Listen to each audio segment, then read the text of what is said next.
Hello, my name is Douglas Comer, and I'm president of the International Committee of the U.S. National Committee of the International Committee on Monuments and Sites. And I'm very pleased and extremely encouraged by this initiative of the emerging professionals. Alpha Diop, ICOMOS Vice President for Africa, and I have had many conversations about how we might link professionals and universities from many places in the world together. This event, intergenerational, it is international. It's an international intergenerational conversation on society and heritage. Perspectives from Africa and the U.S. is surely a step in that direction. And it is one that is made by those who will move what we have been terming the Africa Initiative forward. We have great hopes that this will open a continuing dialogue among emerging professionals and other ICOMOS members in the US, Africa, and other countries. I thank our young African and US colleagues for making this happen. And with that, we offer a pre-recorded video by Alpha Diop, ICOMOS Vice President for Africa.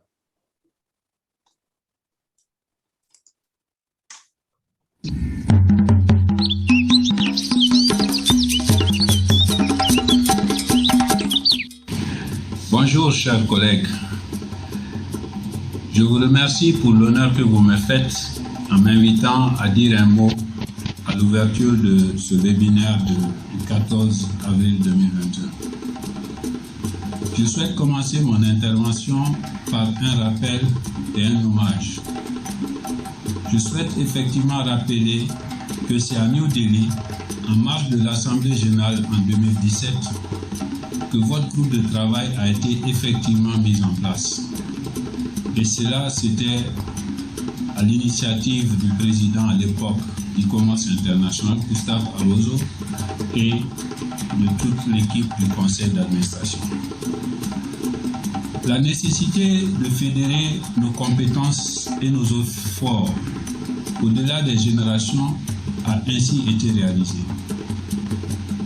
Votre groupe de travail, celui des professionnels émergents, est l'un des plus dynamiques de la grande famille d'ICOMOS. Depuis sa mise en place, nous sommes heureux de constater que vous avez, sous le leadership de Stacy Wallis, organisé plusieurs activités dont la réussite est saluée par tous. Dans la pratique de vos activités, nous avons également constaté vos efforts pour inclure le maximum de participants tout en donnant la chance à la diversité culturelle et régionale. En qualité de vice-président d'ICOMOS pour la région d'Afrique, je salue l'initiative prise conjointement par les professionnels émergents de notre région et celle des États-Unis d'organiser ensemble ce webinaire. Je salue également le choix du thème qui, de mon point de vue, met en exergue votre désir d'établir un pont au-delà de l'Atlantique et au-delà des générations. Le thème spécifique de mes jours me rappelle un dicton de chez nous qui stipule que, je le cite en Bamanankan, « Ma koros sigilembe femiye demseni jolentoye », ce qui signifie une personne âgée assise voit plus loin qu'un jeune homme debout. Explication: les leçons de la vie, y compris le vécu professionnel, sont toujours utiles et font souvent la différence. Je vous signifie ici et à l'avenir ma disponibilité à toujours soutenir vos activités et à y contribuer chaque fois que vous me le demanderez dans les limites de mes capacités et dans le respect de nos bonnes pratiques. Ainsi, je vous encourage à préserver dans votre dynamique qui cherche à fédérer les efforts pour capitaliser l'expérience et l'expertise des anciens au profit des plus jeunes et au bénéfice bien compris d'ICOMOS en particulier et du patrimoine en général. Je vous souhaite une bonne session et je vous remercie pour votre aimable attention. Amitié, merci.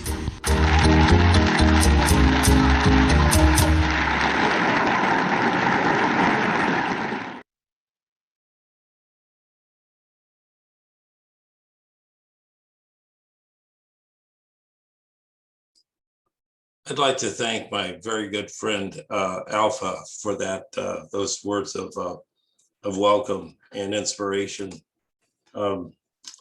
And now I would like to introduce Natalia Sanchez, the moderator of this event. Natalia is an outdoor recreation planner with the Rivers, Trails, and Conservation Assistance Program of the U.S. National Park Service. She has a background in historic preservation, urban planning, community and youth engagement, event planning, and connecting new and diverse audiences with outdoor recreation opportunities.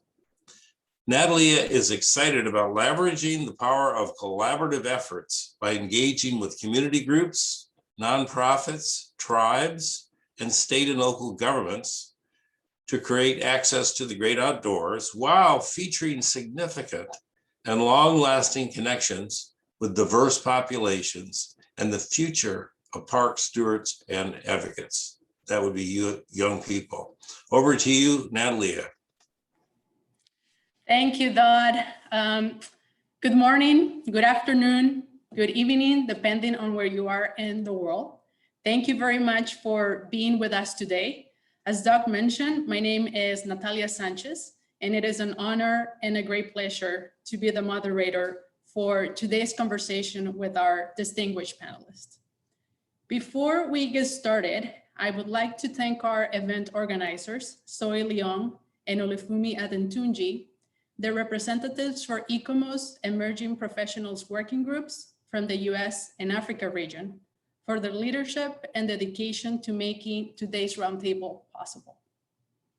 I would also like to thank Alpha Diop and Doug Comer for their participation and support in today's program. What a way to get started today. Today's roundtable, titled Intergenerational Conversation on Society and Heritage, Perspectives from Africa and the US, seeks to open up a conversation around the role heritage plays in tackling societal challenges and creating opportunities for a peaceful, a secure, and a better future for all.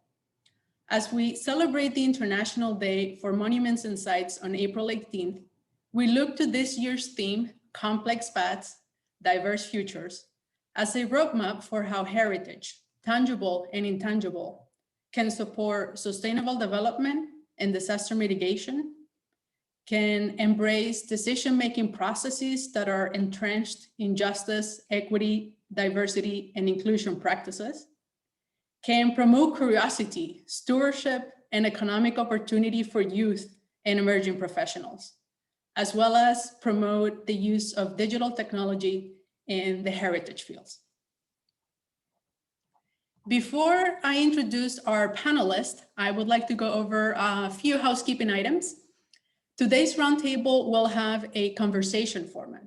Each panelist will introduce their work, and then we will transition to a general conversation amongst the panelists. One of our panelists will be conversing in French. This is an international crew here. And my fellow facilitators, Alyssa Key Berry, who's an African cultural heritage specialist with the UNESCO World Heritage Center, and Evanir Meikang, a PhD student at CY Sergi Paris University, will be assisting with the translation during today's conversation. Thank you both for being with us today. As you see at the bottom of the screen, there is both a chat and a Q&A function. We encourage you to use the chat to introduce yourself, to share with us where you're from or where you may be calling from, and to submit questions for the panelists. Please use the Q&A function. We will be monitoring the Q&A throughout the discussion and encourage you to submit questions at any time. All right. Our four distinguished panelists today include Frank Privagone. Frank is a master's student at Senghor University in Alexandria in Egypt, where he is studying development with a specialization in cultural heritage management. Frank has 7 years of experience in the field of cultural and tourism engineering and is working on his thesis titled Urban Heritage of Greater Abidjan and Alexandria, Attractiveness and Repulsion. Our second panelist is Claudia Guerra. Claudia is the first cultural historian in the Office of Historic Preservation in the city of San Antonio in the US. Claudia's work focuses on including the voices of those who feel disenfranchised from preservation. As cultural historian, Claudia has been conducting oral histories and cultural mapping to capture the complete cultural history of the city in San Antonio. Our third panelist is Bisi Olumide. Bisi is a researcher in housing studies at the Department of Architecture at the University of Lagos in Nigeria. Prior to this, Bisi worked in both private architectural practice and served in the civil service. Bisi is encouraged by the attitudinal change and enthusiasm she has seen in students over the years in heritage fields and continues to explore ways to engage the minds of young people who do not see any physical indicators of conservation in Lagos. And our fourth panelist for today is Yen Girma Terefe. Yen is a virtual fellow at the Smithsonian's Museum Conservation Institute. Yen's research focuses on how virtual technology and imaging techniques could be used to create applications for conservation research. Yen's vision is to use VR applications to document and reproduce historic sites in underprivileged communities and developing countries to empower and foster an appreciation for humanity's cultural achievements. A warm welcome to all of our panelists. Okay, it is time as the moderator for me to get out of the way. So I will now like to welcome Frank to introduce his work. Frank? Bonjour à tous, bonjour. Je tiens à remercier l'opportunité que vous m'offrez de pouvoir être là parmi ceux qui vont échanger aujourd'hui. Et donc, je suis Franck Privagone de la Côte d'Ivoire. Et donc, je suis étudiant à l'Université Senghor à Alexandrie, l'Université de la francophonie. Et de façon générale, j'ai un parcours d'historien, donc une licence en histoire ancienne et médiévale, spécialité Égypte pharaonique. Ensuite, j'ai fait une formation d'histoire, spécialité gestion du patrimoine. Et après ça, ma vie professionnelle s'est articulée autour de la vie culturelle en Côte d'Ivoire, de patrimoine, l'activisme dans le domaine culturel de façon générale et aussi dans le domaine du tourisme. Donc, ce qui fait que je cumule autour de 7 ans dans l'industrie culturelle et touristique de façon générale. Et plus simplement, je suis membre de l'ICOMOS depuis 2015 et du Comité international des villes et villages historiques. Donc, succinctement, c'est la présentation que je peux faire. Merci et à bientôt pour la suite. Hello, everyone. So my name is Alisa and I will help with the translation from French to English. So Franck has just introduced himself by also thanking everyone for the opportunity of being here. So he's currently a student at the Senghor University in Alexandria in Egypt. He has a background in history and cultural management, and also has a background in everything linked to culture in Côte d'Ivoire, Ivory Coast, and also to activism in the field of culture and tourism. So he has had this experience for 7 years now. And he's also, since 2015, a member of ICOMOS and of the Committee of Historical Cities. And he's very happy to be here. Thank you, Alyssa. Thank you, Frank. We will now turn it over to Claudia. Welcome, Claudia. Thank you. I am so excited to be here and honored. So thank you to everyone who's put this together. It's such a well-managed and well put together event. So I think it may help to understand my background a little bit, to think about what the work that I do. And I really appreciate the idea that this group wants to work intergenerationally. I come from a culture, I live in the United States, but I come from a culture that is very ingrained in the wisdom of the elders. And I work with communities that really value elders. I mean, elders live in our own households, unlike a lot of the type of American culture that is very much about the individual and about youth. There are still many cultures here that really are about the extended family. And so being able to converse this way is very exciting for me. And that sort of leads into how I work with community here. I really try to first value what it is that they value and rely on them to tell me what they want to hear and who they want to hear from. And I think that comes a lot from my personal experience. I am the cultural historian for the city of San Antonio. I'm the only one. I've been in this position since 2014. I do not consider myself a historian. I consider myself a translator, more in the keeping of, in the United States, the idea of the treasure keepers of Native American and indigenous groups that really focus on helping community translate what they want to policymakers and vice versa. What are policymakers trying to do, and what is it that they do, and how does that affect community members? So a lot of my work really is about engagement and about trying to bridge gaps that have existed for, at least in San Antonio, I would say, for at least 300 years when colonization began. And which in the United States is very, very predominant in the way historic preservation works. So a lot of my work, along with many of us who have entered the field recently, it really is about how do we decolonize preservation.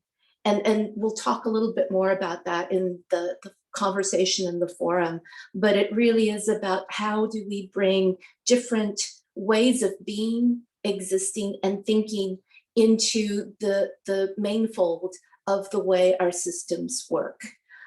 That's my big overview, and I'm looking forward to having further discussion to explain that as we move along. Thank you, Claudia, for being here with us today. I will now pass it over to Busy. Welcome, Busy. Thank you, Natalia. Hello, everybody. Good morning, good evening, wherever you are. My name is Olabisi, Bisi for short, Olumide, and I'm a researcher at the Department of Architecture, University of Lagos. And my involvement in heritage actually started from a course in history of architecture, which I took for a while, and moved on, as it were, to work with students on building restoration. And in Nigeria, we have a situation which is somewhat different from many other countries. We're a young country in terms of our developmental growth, barely 60 odd years since we gained independence from our colonial leaders. And that post-independence euphoria, fueled by the discovery of oil, actually started a building boom. And that building boom appeared to make us so interested in just showing what is new and modern and stainless steel and glass. And so we were quick to dispense with our heritage and issues regarding heritage. However, now I see my role as one in which I'm meant to create awareness of heritage issues and how heritage issues can be made relevant to young people. I find that a lot of young people embrace this quite readily and have been very interested in actually doing work with some NGOs, which we have tried to do over the years, and just generally get involved in the notion that heritage is not tokenism.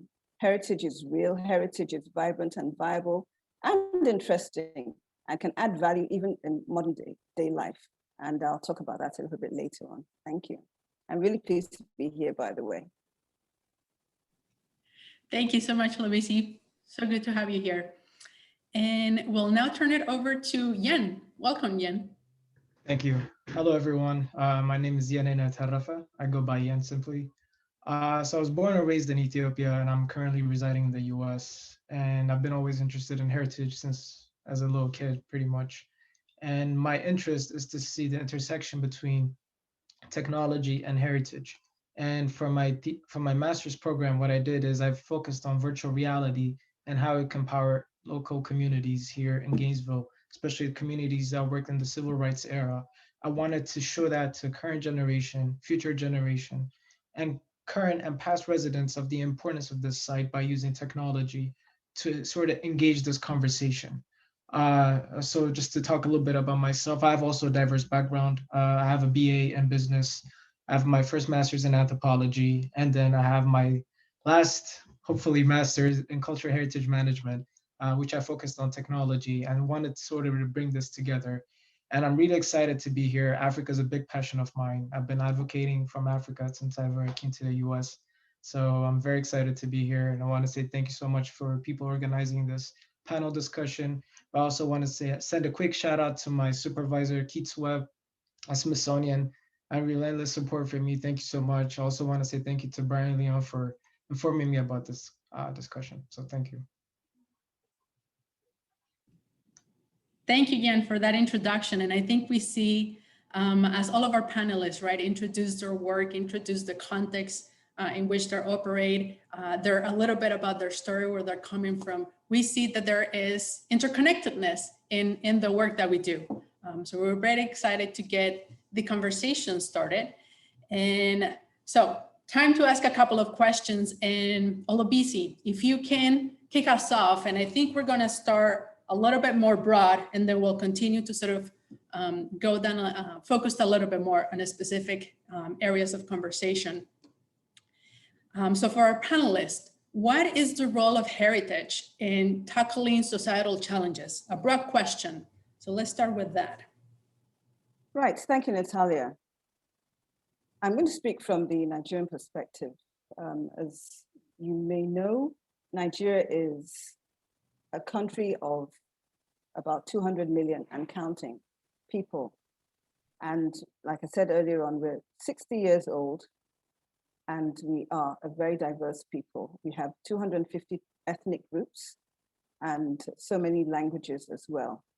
And so there's a lot that's going on in Nigeria. So I'll talk about the role of heritage in tackling societal challenges from the Nigerian point of view. Now, the societal challenges that we have in Nigeria, I guess some other countries do have them. There's crime, there's insecurity, there's poor governance, there's ethics and discipline issues. There's a lot of misinformation going around. There are many values which 30, 40 years ago might not have existed and are not positive. And there is a problem of the quality of education and the number of children who are not educated. But how is heritage related to this? Heritage is related to this and can affect it positively because the awareness of heritage on its own allows us the privilege of appreciating the fact that in times gone by, a people have been able to do things. A people have been able to achieve things. A people have had systems in place. A people have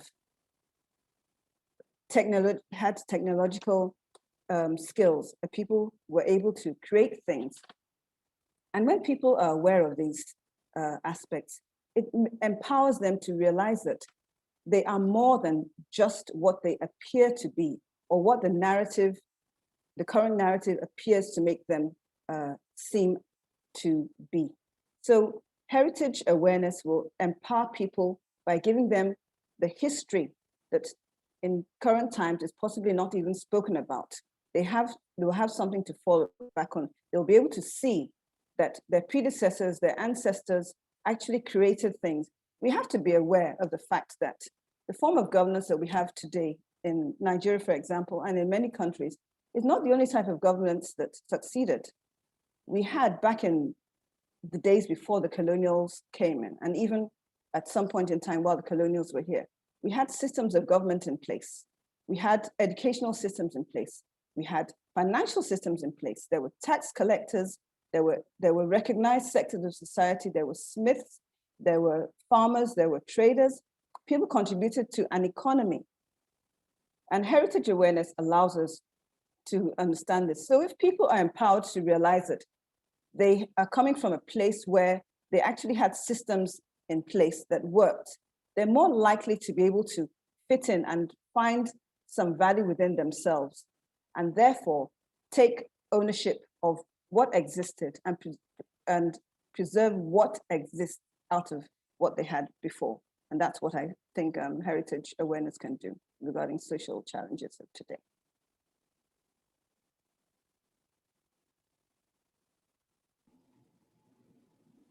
Thank you, Labisi, and open it up to the fellow panelists. Let's begin the conversation. I guess I'll just talk on my personal experience. So I was brought up and raised in Ethiopia, but then also had a very diverse upbringing, meaning that I went to a French school in Ethiopia. And then once I graduated from a French school, then I moved to the US. This gave me an unprecedented look at different perspectives. So I was able to easily identify, communicate, and interact with people because I was exposed to diversity at a young age. And my friends were from West Africa, from North Africa, from Europe, from Ethiopia, from all over across the world. So that really gave me an opportunity to meet people, discuss, and that opened up my mind to be more open-minded. So I think creating that dialogue by being exposed to different heritage is very important. And one of my missions with digital technology, virtual reality, is to shrink the world to a smaller size so that people can experience these places without leaving their living room. They can be in their house and experience, I don't know, like the beautiful culture of Mali, Senegal, Egypt, Sudan, Ethiopia, Zimbabwe, France, it doesn't matter. They can just be from anywhere and access these treasures that will open our minds to show that, as people, we have commonalities. And instead of just focusing on the differences, we can see our shared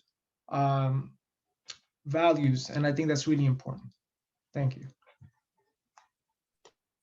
Just to build on that and what BC was saying as well, it is about sharing some values. And it makes me think not all of us have the same things, right? Not all of us have a car, not all of us have access to the internet, not all of us have the same access to certain materialistic things, but we all have heritage. Everybody has a heritage. And I think that beginning to value each other's heritage is really going to be one of those moments that helps us tackle some of the societal issues that we're seeing.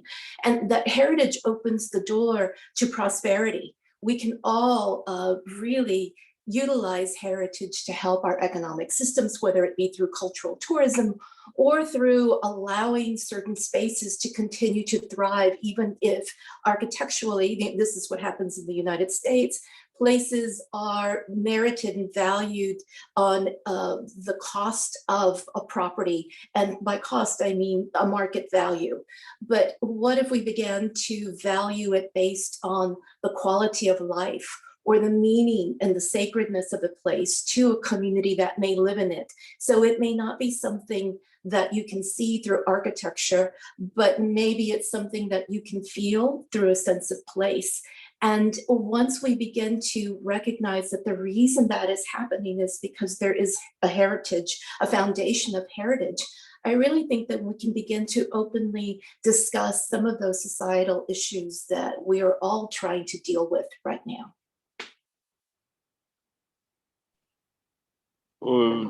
À mon niveau, il faut savoir que le patrimoine joue un rôle central.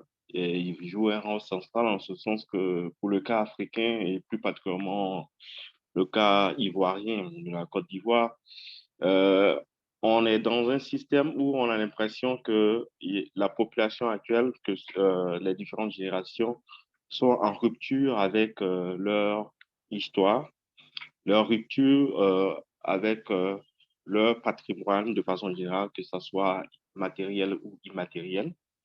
Cela est dû certainement, on peut le constater, certes aux religions, parce qu'aujourd'hui, ce qu'on constate, les religions ont diabolisé les pratiques culturelles.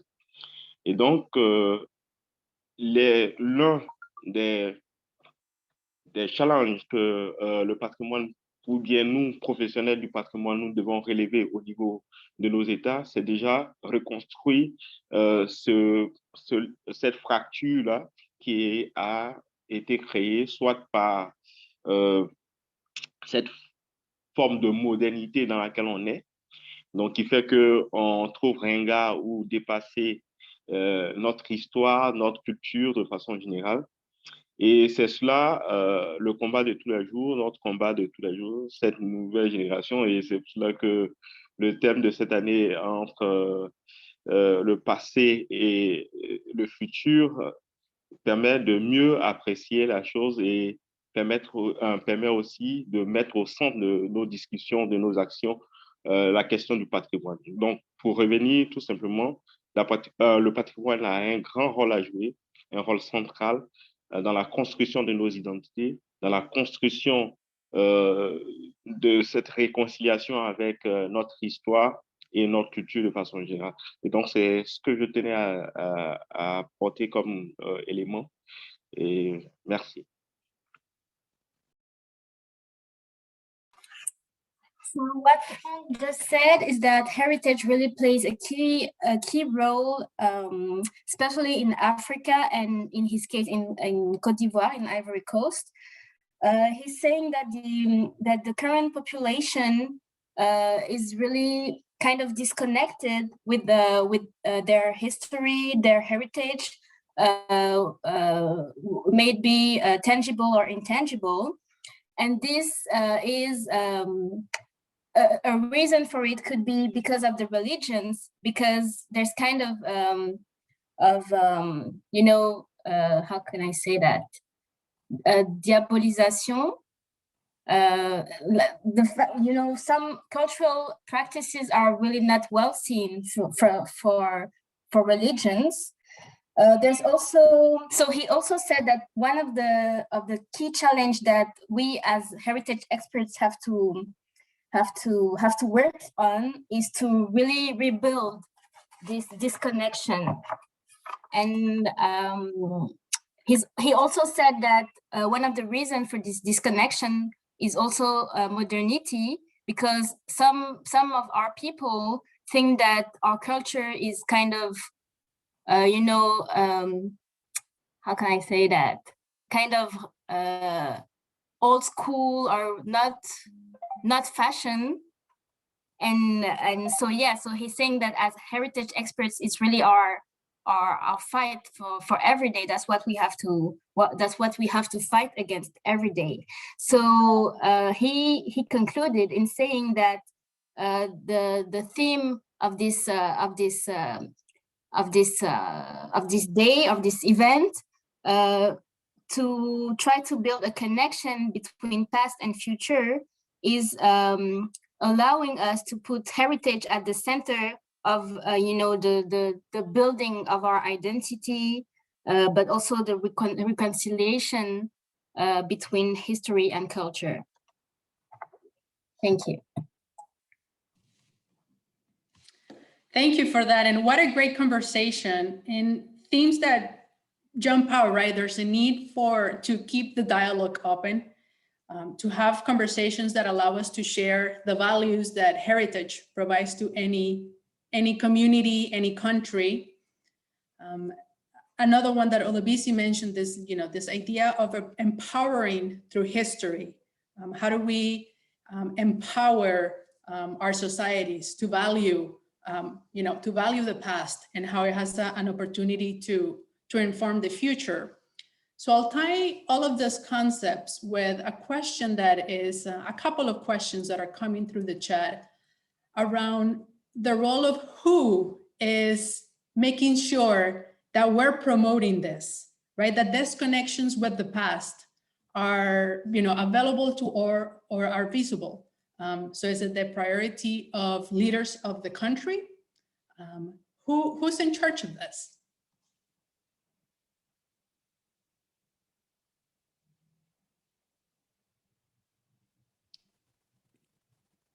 I'd like to say where I come from, nobody's really in charge of that.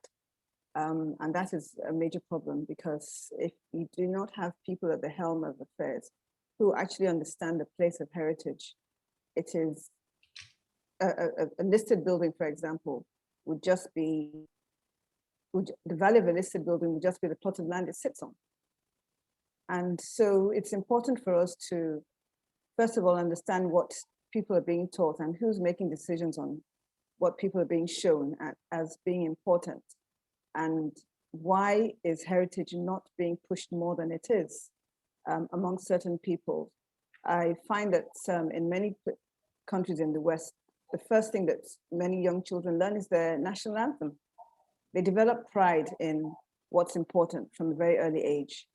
Whereas in other developing countries, things like national anthems are sung at events and are not something which indicates an ethos or a set of values to be constantly thought about. So it is a very interesting question that you have asked, and I don't think I have an answer for it. I agree. It's not an easy answer. That's why I didn't jump in there with one very quickly. But if I were to think about it, there may be multiple entities. So one could say, and I'm going to speak very specifically for San Antonio, one could say that there are leaders because there is governance over heritage in this city, which takes forms of local ordinances and policies that dictate things like the design of the way a building can look or how it can be modified. And so there is a regulatory process, and we do need the people who create that policy and our elected officials to hold heritage up and support it so that we can move forward. But I'm also very lucky, and this is not necessarily true all over the United States, it's just that San Antonio has such a deep history and is so diverse in its cultures that I think it operates a little bit differently sometimes. But there is so much power in the people here, because as those of us who are city staff, what dictates what we're going to work on is what the people tell us is important. And I'm not going to say it's always been like that. I do think this is an evolution over the last maybe 2 decades. And that's why my position was created. That's something I hadn't said yet, but the reason my position was created was because a building that was very beloved to a local community was demolished. It was not seen as important because it was being evaluated based on the way it looked and its architectural history, when what happened there was way more important, and that was that the first Spanish language station broadcast station in the world was created right there in that building. And it was Univision. And now we know it as an international conglomerate, but it started right here in a very nondescript building in San Antonio downtown. And when it was demolished, the local community was very upset about it and demanded that this position be created. So to answer the question, long-winded answer is there is the trajectory that we have elected officials and policymakers who are leaders. But we also have to, as BC had said before, the people have to feel empowered to be able to declare what matters to them. And so we do need the people to lead so that we can know as city staff what it is we should be working on. Sort of to segue from Claudia, which I completely agree. It's not an easy question to answer, but as someone that works in technology, I know this could be a very top-down approach, meaning that I'm the one, at least, or the project, we're the ones that create the technology sort of to give it to other people. So we can decide what to choose, but my whole approach to my master's project was to involve the local community, the old congregation of Old Mount Carmel Church, to tell us what they think it's important and what to highlight in the technology. So that was something that I was very interested in. Unfortunately, I couldn't realize because of COVID, we couldn't conduct surveys. So I was really disappointed in that because I really wanted to share it with people so they can have their voices heard. So I want communities to decide what they think it's important and sort of like be like a messenger to show the world this is what this community thinks is important. Yeah, so it's a very complicated one, but yeah, I think the local community should definitely, the people should choose to decide what is important to them. Thank you. I'd like to add something to what you just said, Yanene. Yes, it's important for the communities to decide what is important to them. And that can be done in an environment where what they say will be listened to and will be acted upon. So I think it's important that we empower the communities to have a voice to speak out about certain things that are important. Because in many cases, once these icons, be they sites, be they buildings, be they intangible culture, once they have disappeared, they're gone for good.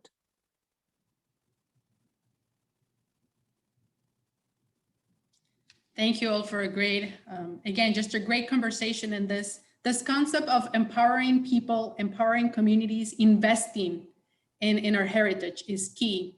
So I'll use that as a way to transition into a theme that is coming up in the questions that we're getting, and one of the many things that we're seeing today, right? Sites that are associated with trauma. So in these places that are associated with tragedy, with negative memories, right, that may represent oppression. We have seen them in the context of the US, and we also seen them in the context of Africa. So speaking in the African context, in the countries that you're located, how can communities deal with this in a way that is unique to them, in that process of healing that is not influenced by, let's say, Western standards?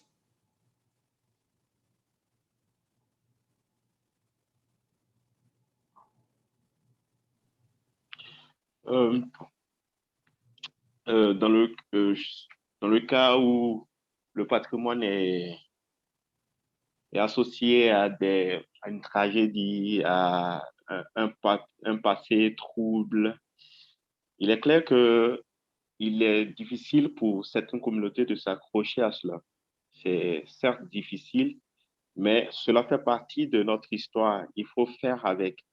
Et c'est d'ailleurs pour cela qu'aujourd'hui, ce qu'on remarque, il y a l'avancée de ce qu'on appelle le tourisme mémoriel. Et pour le cas ivoirien, dans lequel j'ai baigné un bon moment, il est arrivé que, tout récemment d'ailleurs, qu'on se reconnecte aujourd'hui avec le passé de la terre négrière, par exemple, avec ce que nous, au niveau tout près d'Abidjan, on a pu réaliser, qui est un lieu de mémoire, ou encore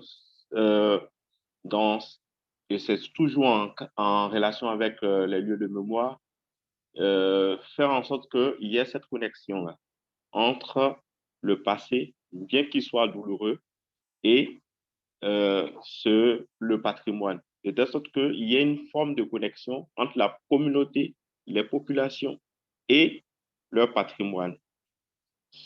En fait, c'est l'exemple que je voulais porter. Merci.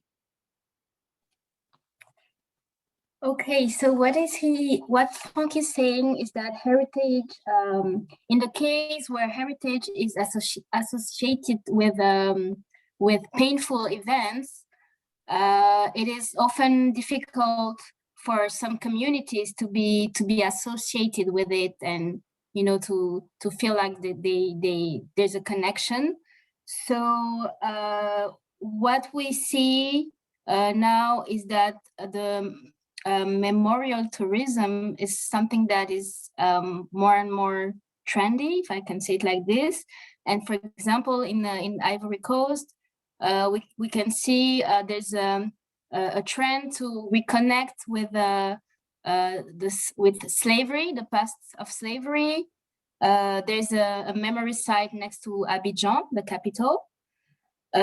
So he concluded in saying that connection with the past may be painful, and also with heritage for some communities can be a way to build connection between these communities and heritage.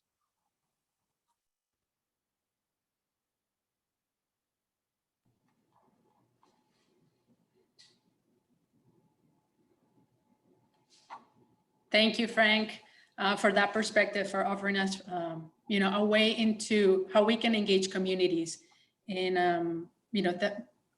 that lived or that experience, and to some extent, perhaps still face this oppression on a day-to-day. If I'll transition with the same question on more of the U.S. context, how can in the U.S. sites like this ones be interpreted and managed so that they not just tell a one-sided story or alternative facts, but in fact are clear about embracing the dark history that they may have been a part of? Yeah, I can start on that. It's such, there are no easy answers, right? And what's right for one community, as Frank was saying, is not necessarily right for another community. We have cultures that want to remember, and we have cultures that prefer to forget. And so how they're interpreted is often very difficult. And I'm just going to go straight to our Confederate statues, because our Confederate monuments, because that has been so in the news. And we did have one in San Antonio, which was very understated, and most people didn't even realize it was a monument to the Confederacy. And I thought at the time, part of the reason people don't know what it is in reality is because the stories stop being told, or as you just mentioned, or they're one-sided. In this case, the story just stopped being told. And it wasn't until somebody started, basically we did an inventory to find out whether there were any Confederate monuments or discussions happening. And it turned out that was really the only one, at least on public property. And so I personally, this is where I think I have to choose personally, and what I hear from communities is different. What I feel personally as someone who is committed to understanding the past so that we can understand our present and where we need to go in the future, I think it's important to tell that story very factually. When I did the research on what the Confederacy meant to San Antonio, I found a lot of dark stories, and dark because a lot of the people and city leaders that the city had venerated for so many years were part of this very ugly history, and that part of it was not discussed. And so I think it's important that that be brought to light and that people hear the story, but I think it's also important that it be told in a very factual sort of manner, and so that it's interpreted in a way that is just purely, here's the truth, here's both sides of the story, and people have to make their own decisions on that. I do think, however, hearing from a lot of people who are affected by some of these traumatic events and some of our dark histories in the United States, is they don't want to have to face it again. And for some of them, it's because they lived through it. And so I have a community who cannot wait to tell the story of how they were not allowed to sit in a theater because of their skin color, or that they were forced to drink at a fountain and they still remember where that fountain was because of their skin color. And in San Antonio, this was for both Black and brown people. And so I have many who are eager to tell that story. And then there are many who just simply want to move on and do not want to rehear that story or retell it. So it again comes back to what we've been talking about is where does community feel on it? And so as a collective, I would say right now in the United States, it's still very divided. There is the half that wants to not have to recount the story, and there's the half that wants to because they understand that it's important to divest themselves of this secret that so many people have been holding. Because I do think it's a secret. I think too many of these stories have not been told. And I don't think I answered the question directly, but I think that's because it's not one that there is no yes or no, black or white answer on this. There are so many shades of this that have to be carefully deconstructed and discussed.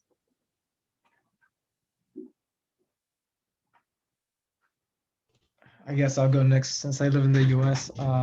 For me, this is a very difficult question. Honestly, something I'd rather shy away from because it's very complex, even being a minority that I just immigrated recently. It's really hard for me to speak on behalf of other Black people, especially African Americans that dealt with all the, atrocities and with all the civil rights issues. So it's very difficult to state my opinion because I don't know if I represent other people's opinion. So I'm trying to be very mindful of that. But I do know that we have to listen to the voices, and like Claudia said, it's very divided right now. I remember talking to someone and saying they're removing our statues, and I just didn't have any response to that because, again, it's something that's very divisive right now.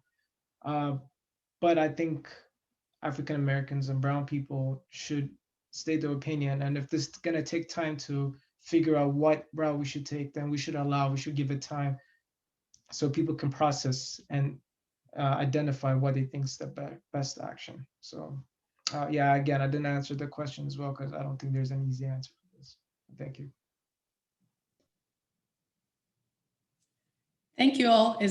You're absolutely right. It's a very difficult question to provide an answer because I don't think there's many. We think back to the theme, right, for this year, International Day of Monuments and Sites. Complex pasts, diverse futures. There's multiple stories that are intertwined, right? And then we look into the personal side that also plays a key role in heritage and in telling those stories.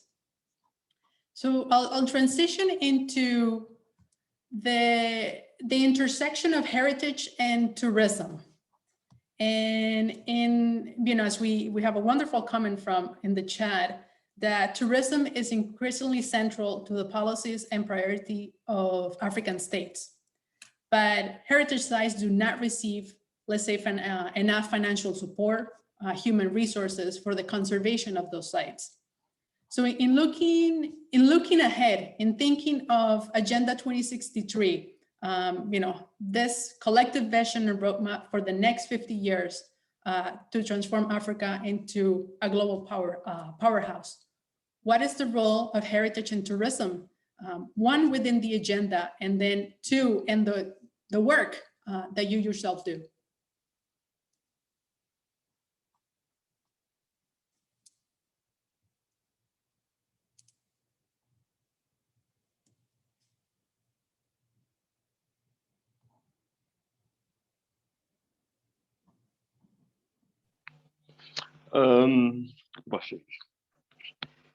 Pour l'agenda de l'Union africaine 2063, l'Afrique que nous voulons,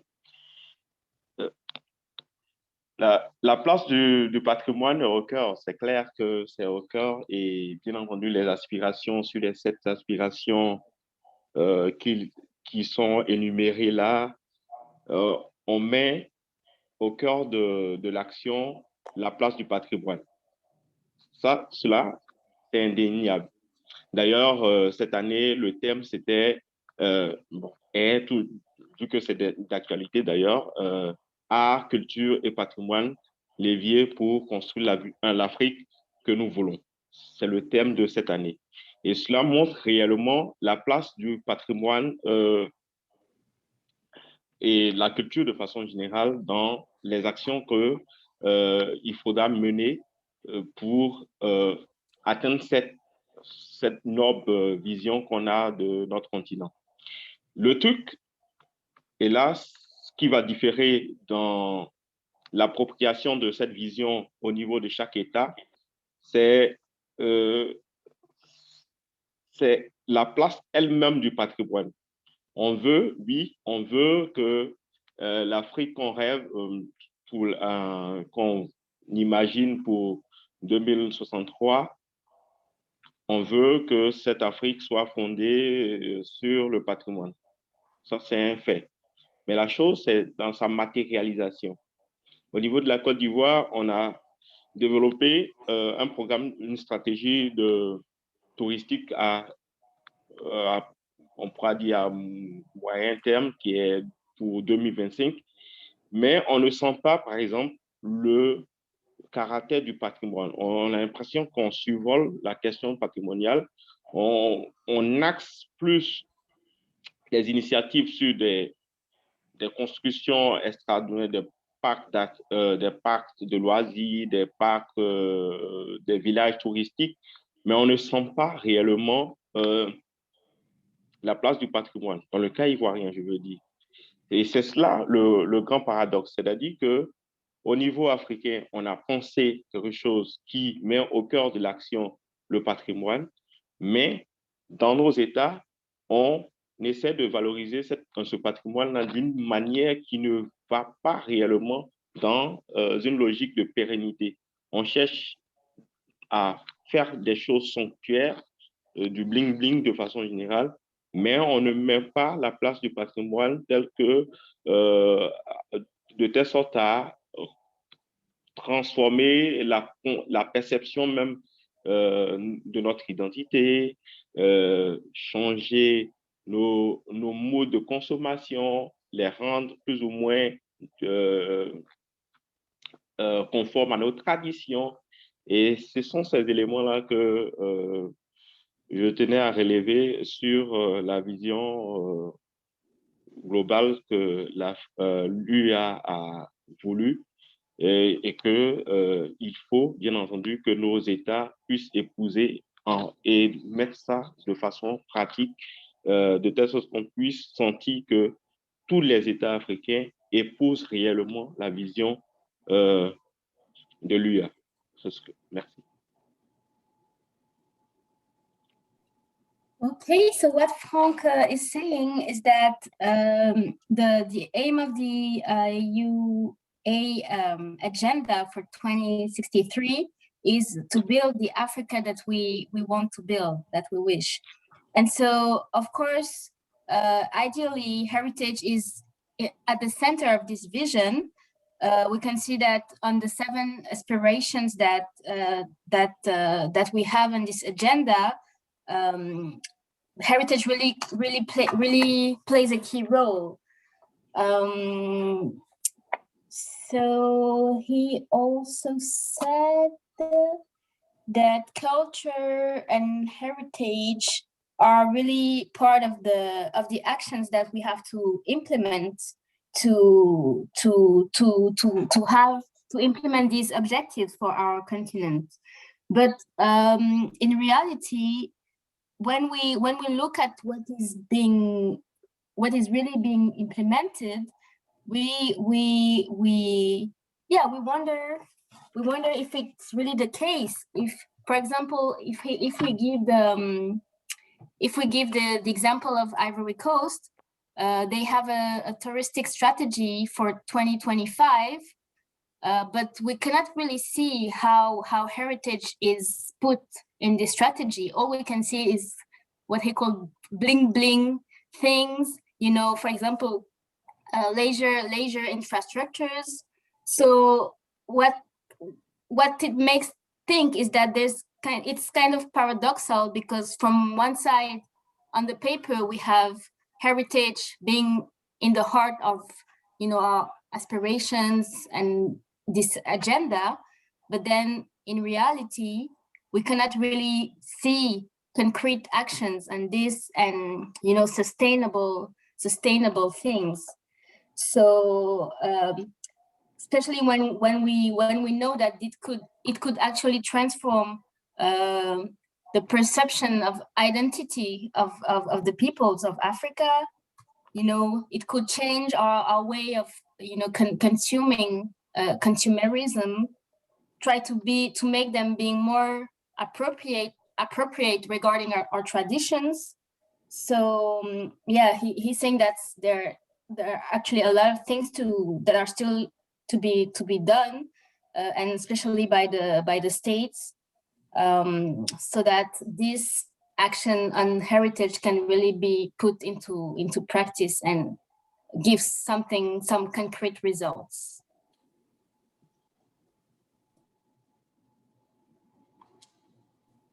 I'd like to agree with some of the things that Frank has said, especially in terms of focus of governments towards promoting heritage for tourism purposes. I think it's important to even think about what is being promoted as tourismable, if I can use that phrase, heritage in Nigeria.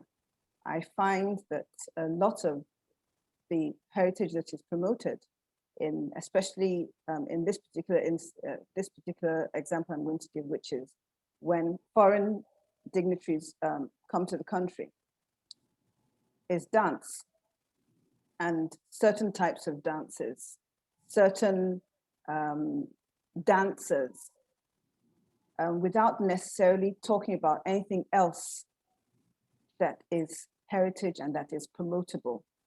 And I think that is why we might have an issue with having a consistent policy or a scalable policy on heritage in tourism. I think government, first of all, has to acknowledge what type of heritage has tourism value and actively, openly, precisely, and consistently promote that sort of heritage. We have blacksmithing, we have goldsmithing, we have buildings, traditional buildings, we have clothing, we have a lot of things that have heritage value and that are possible tourism interest. And I think it's important, like I mentioned earlier on, that heritage promotion and the concept of it is not seen as a token. The mere fact that these things exist does not mean that they're going to be promoted in the right way. So giving communities the encouragement to showcase what they have in diverse ways constantly would empower them to even see what they have as something that is of value. And then therefore those type of items, whether they be sites, whether they be intangible heritage, like I mentioned earlier, can then be promoted for tourism potential to all comers from all over the world. I would love to see some tools and strategies that are given to the people so that they can feel empowered. One of the things that I see lacking is the availability of a financial structure, grants to help communities who are baby blacksmiths or other types of heritage forms, potters, painters, textiles. There's so many ways that people do contribute to heritage, but they tend to be, the way they're recognized is often very honorific, which is wonderful, but they should be compensated in some way so that they can elevate their business, they can elevate their heritage and become part of that touristic economy. Otherwise, I do see a tendency for exploitation. And it's wonderful to be acknowledged, but it's also even more wonderful to be compensated for that in some way. And perhaps we need to, on an international level, be thinking about how are we providing the tools and strategies that communities need in order to perpetuate their heritage, and not just for someone else to be able to come in and make a profit off of that tourism. I'll get off my soapbox now. I realized I was starting to preach a little. Thank you all. A great conversation and this topic of the future, right? And we've almost sort of come back to the beginning of the conversation where we were talking about empowering communities, empowering people to voice what it is that they want to see in terms of heritage, but also how it is a way of life and provides a quality of life. So I would like to ask each of you, in terms of the conversation today, right, around heritage in Africa and looking to a better future, an equitable future, what does success look like for you? In 10, 20 years, what does that look like for you?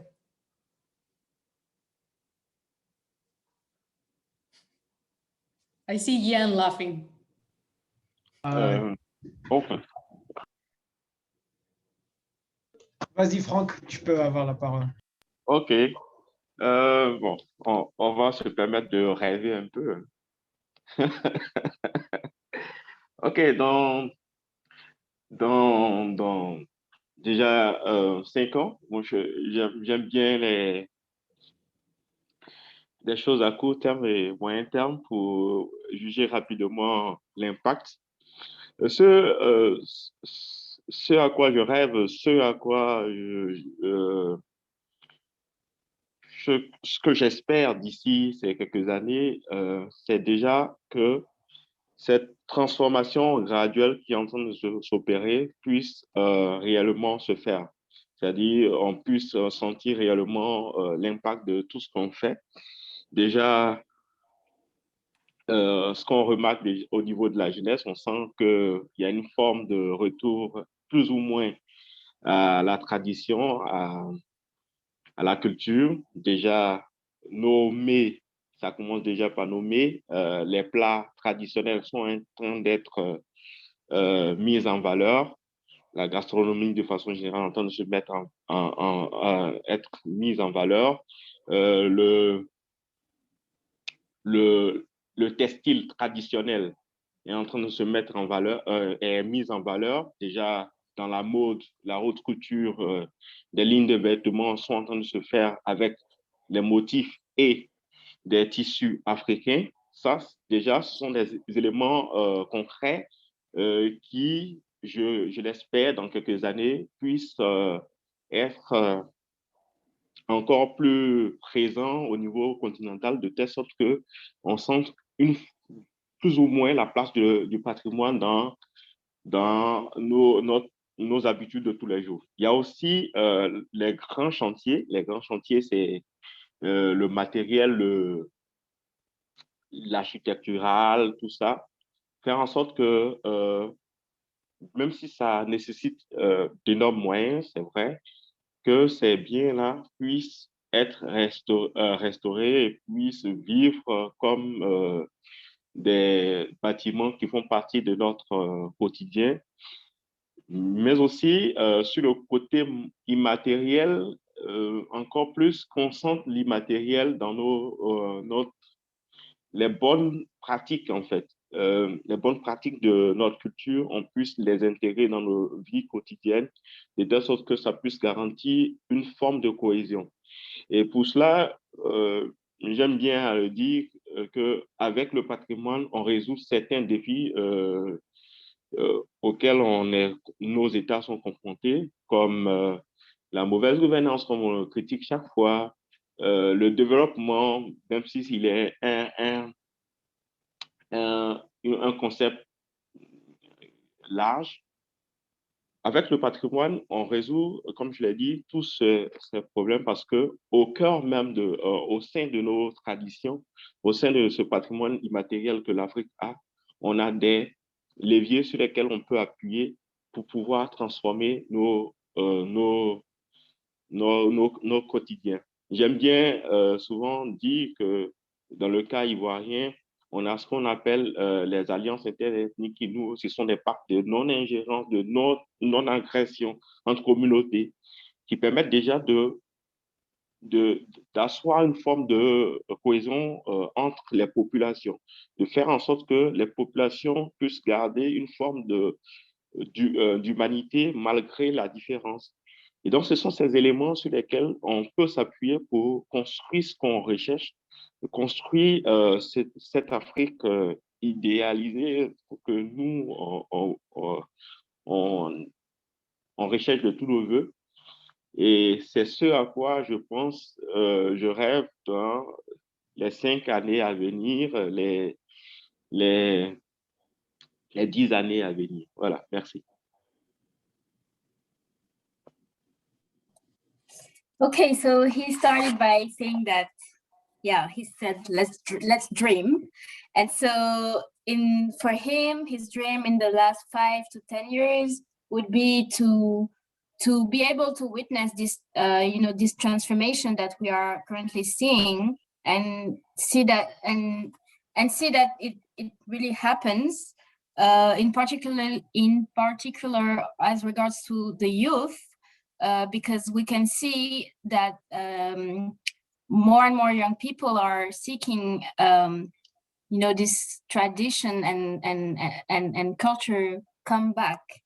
We can see it, for example, in food, in gastronomy. We can see it in fashion, with, for example, the use of our African prints and tissues in high fashion. So he really wishes to see it more accurate and more developed, so that we can really see heritage being at the heart of our daily habits. He also spoke about the bigger constructions like architecture, so that more and more monuments could be restored and could become part of our daily life, daily habits. He also spoke about the intangible heritage. He wishes to see more of the good practices related to our intangible heritage. He gave the example of, he said that this could actually help to resolve maybe not most, but some of our challenges in Africa, such as bad governance, such as development, even if it's a concept that is very large. But he gave the example of, for example, in Ivory Coast, we have inter-ethnic alliances, which really are a proof of humanity, which goes beyond our differences. And so this is an example that we could use more, and it could help to build the Africa we dream of, the Africa we want, the ideal Africa we have in mind.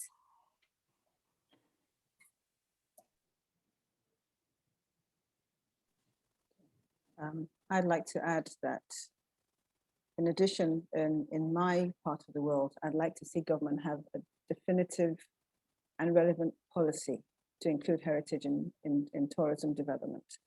I think it would start with acknowledging that heritage is important, and acknowledging the different types of heritage in the different areas, so that people who are empowered, I know we've used that word quite a lot here, but people do really need to understand or be seen to have their works and their way of life valued, first of all, by the government, because that's how it works in this part of the world, to have their work acknowledged and their way of life appreciated. And that's scaled up using technology to document, take pictures, to allow people to have virtual visits, to exhibit items that have been made by these communities, and to generally make their way of life and their livelihood, the ways that they have worked ancestrally, as something which is valued. Value has to be added to what they have done and what they're able to do. And we know the heritage will change over time. We're already talking about modern heritage. In 100 years' time, today is going to be referred to as history, as heritage, and people are going to think that Zoom is an Asian thing, possibly. So we really have to understand that as lifestyle changes, we have to accommodate that within the tourism heritage landscape, and allow people feel proud of what they have achieved over the years, and going forward, letting it be a source of livelihood for them. Like Claudia said, the issue of people being taken advantage of is is important. We have to make sure that that doesn't happen, and that they who have created items are able to benefit from and continually make a living out of them. But it starts, I think, with acknowledging and having a definitive policy to allow this continue. I'll be quick. And Doug Comer said not to get off my soapbox, so I'll kind of use a little bit of that too and bridge what Abisi just said. I love the term ancestral work. That's a wonderful way to describe what I was trying to envision for what I would see as success in the next 10 years. And I'm going to keep it very local. I would love to see in the next 10 years that our World Heritage missions in San Antonio and the neighborhoods around them are thriving, but that more importantly, that the people who created those missions, the descendants of the culture of that mission who still live there, have not been displaced by gentrification, because that is a very real fear for us. And so that a success for me will be that San Antonio has developed a system, has dismantled, maybe decolonized systems, and created a new system that allows people to continue living in the place where they have lived for hundreds of years, for generations, and still be able to participate in the economy of greater cultural tourism in San Antonio. And that by having us figured that out, then that we were able to create models for the rest of the world. So if I get to think lofty, then that's my lofty, concise idea, because I know we're trying to wrap up. All right, I'll make it very quick. For me, within the next 10 years, I would love to see minorities here in the US using technology sort of to voice their culture, their identity, using VR. And I also think that the same could be applied in Africa, Asia, Latin America, anywhere where people don't have the voice to have their voices heard. So if I can spread the knowledge as I get better with this technology, spread it with others for free, just educating people so they can use the technology, I think that'll be success to me. Thank you. Thank you all. I cannot believe that we're at the end of this conversation, because I think this is conversations that need to continue, right? But alas, we've come to the time to end this dialogue. Please join me in thanking Frank, Claudia, Olabisi, and Yen for their time today, for their thoughtful commentary, and most importantly, for sharing with us the incredible work that they do in their fields to ensure that heritage provides opportunities for an equitable, for a peaceful and secure future in Africa and the US. With that, I want to thank our organizers as well for this opportunity, and have a wonderful rest of your day. Looking forward to keeping the dialogue going. Thank you all. Thank you, Natalia, for your moderation. Thank you, everyone. Merci beaucoup.